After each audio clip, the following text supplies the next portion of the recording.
Hello, Nintendo Wii here, welcome back to Let's Play Retro Games. Today I'm going to tell you everything you need to know about this little console here, the Retro Freak. It's a new console that came out last year in Japan, and I think it's just got a release over here in the UK. It lets you play 1, 2, 3, 4, 5, 6, 7, 8, 9. It lets you play about 10 different systems on one console. As it is a Japanese system, it's actually designed to fit around the Japanese carts. So this is a Famicom cart, Quinty, and that goes in the front slot there. You can play NES games on it using an adapter, which you have to buy separately. That's this adapter here, the Famicom to NES adapter, and that just goes in the front, and then you get your NES game and just slot that on the top. The second slot is for Super Famicom and Super Nintendo games. As Super Famicom and PAL SNES games are the same size, they just slot in fine. And they did make the slot wide enough to fit American SNES games in as well, so if you're in America and you're thinking about importing this machine, then the games will fit just fine and they run perfectly as well. And the slot here at the back is for Mega Drive and Genesis games. And again, both regions fit perfectly, they just slot right in like that. And if you're wondering about the ones on the front, so this slot here, this is for PC Engine games or Turbo Grafx games, and they clip in like that. And the one next to it is for Game Boy Advance, Game Boy Color, and they just slot in like that. Game Boy Color, Game Boy Advance, original Game Boy, they all work perfectly well. There isn't actually a slot for Master System games, but if you use this, the Mega Drive Power Base Converter, you can actually put a Master System game on the top of it and put it in the Mega Drive slot, and it will actually run and play your Master System games absolutely perfectly. And if you have any Sega cards, you can also use that in there. So if you've already got one of these lying around, you don't have to go out and buy the official Master System adapter. There is also another adapter out there that lets you play Game Gear games, which I don't actually have, so I haven't been able to test out any Game Gear games on the system yet, but it is something I'm looking to get in the future, so if I do ever pick that up, I will definitely make another video about it and let you guys know how it runs. It actually fits quite nicely in the system, so there you go, you can see that it's picked up a game there, Ninja Gaiden. You can install it, press play, and it'll jump straight into the game.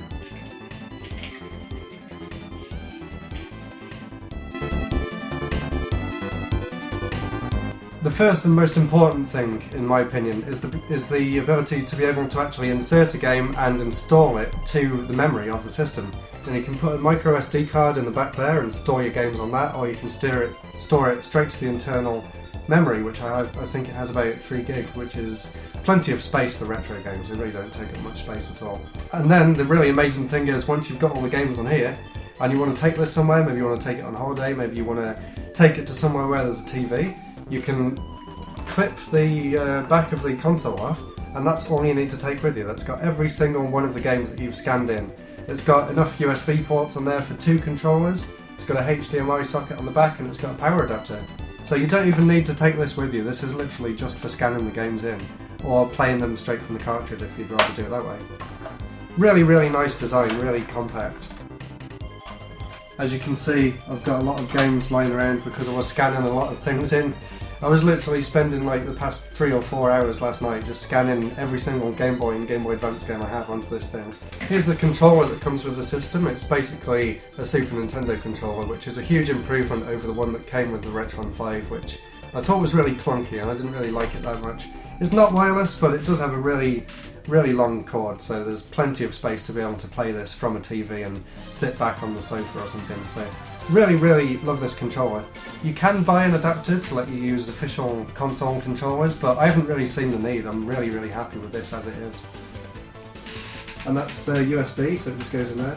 And with the controller port being USB, you can actually plug in any USB controller. I even used it with a PS4 controller and it worked perfectly well, so if you want to do multiplayer and you don't want to shell out for another controller, just plug in a PlayStation controller and you can play multiplayer games straight away.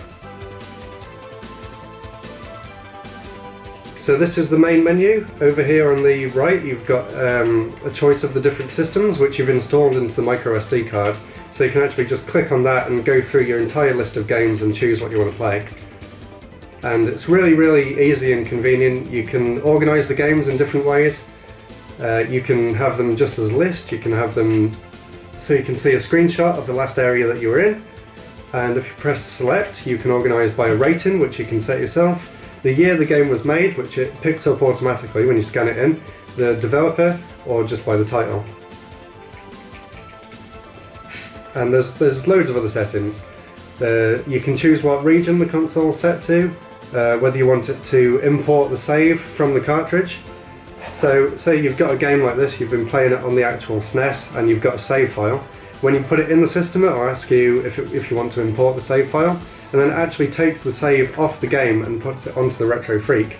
And the amazing thing is, you can take it off the Retro Freak, put it back onto the cartridge and play it back in the original system with the progress that you've made on here, which is fantastic for the Game Boy Advance games, because I've been playing them on this and then copying them back to my Game Boy Micro and playing them on the go, and it works really, really well.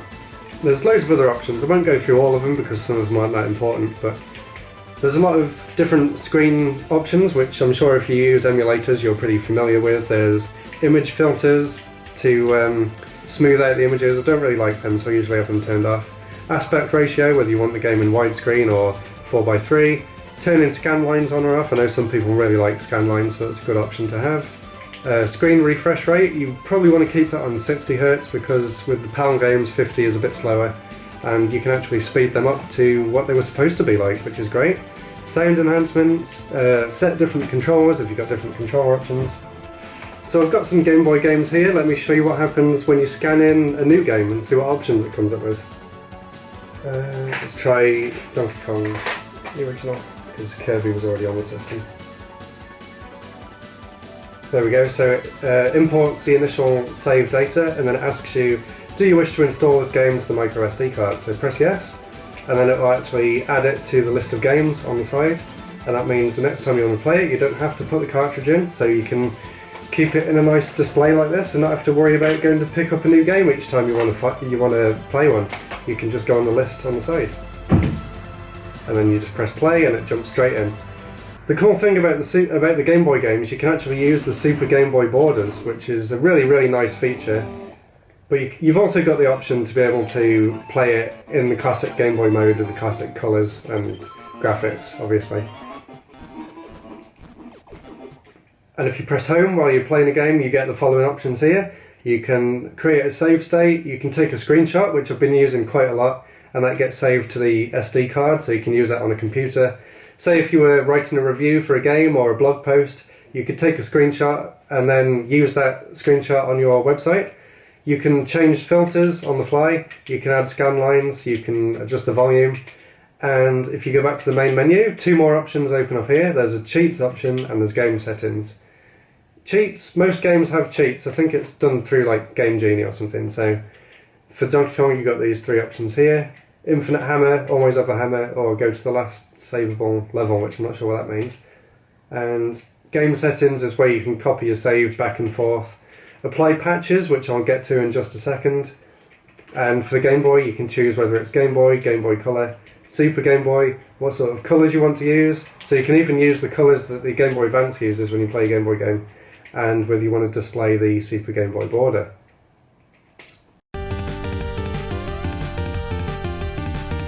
So I've got a whole load of RPGs that I picked up from Japan, but I'm not actually able to play them due to the language barrier. Thanks to the Retro Freak, you can take a game like Star Ocean that I've got here, go online, search for a translation patch, make sure it's an IPS file, install that, put it on the micro SD card, and then when you're playing a game you can go into the game settings, click on apply patch, and actually patch the game to have the new translation, so you can actually play through Japanese games in English, which is just fantastic. I've actually been using the Retro Freak to play through Final Fantasy VI, which is a really, really great game, and I'm so glad that I finally got around to playing it. Partly thanks to Hyperplay magazine, because they did an amazing article on Final Fantasy VI, and they also asked me to do this part of the video, so if you guys haven't read their magazine already, I'd definitely recommend you go and check it out. They're really, really cool. So let me show you how to apply a translation patch. So there you go, once the game's installed into the system, if you go down to Game Settings and choose Select Patch, you should be able to find the patch that you just put on. So I think this is the right one. Just press close, and then when you press play, it should load that patch and start the game up. So if you've applied a translation patch, it will patch it to be that. If you've applied a hack of some sort, then it will patch it to be the hack. So it's really, really cool, and so there you go, you can see that the translation's been applied. Really, really amazed by this, and it's opened my world up to so many more games that I wouldn't be able to play otherwise. So there you go, you can see the entire game is now in English. So it's really, really exciting to be able to play all these amazing Japanese games and actually understand them properly. It opens up the world of video game importing to a whole new set of people. Really, really exciting.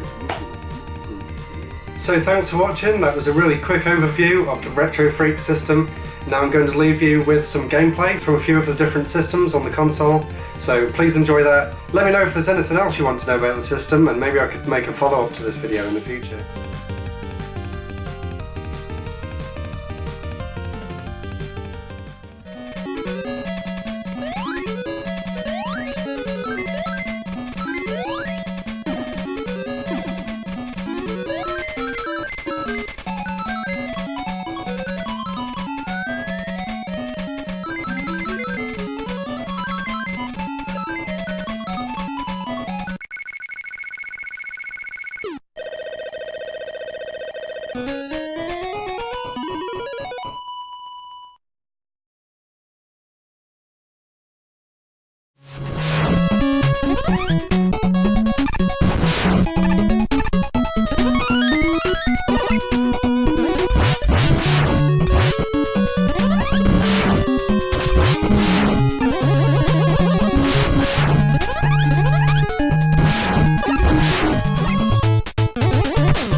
There, good morning. Two beating off, DJ. Wow.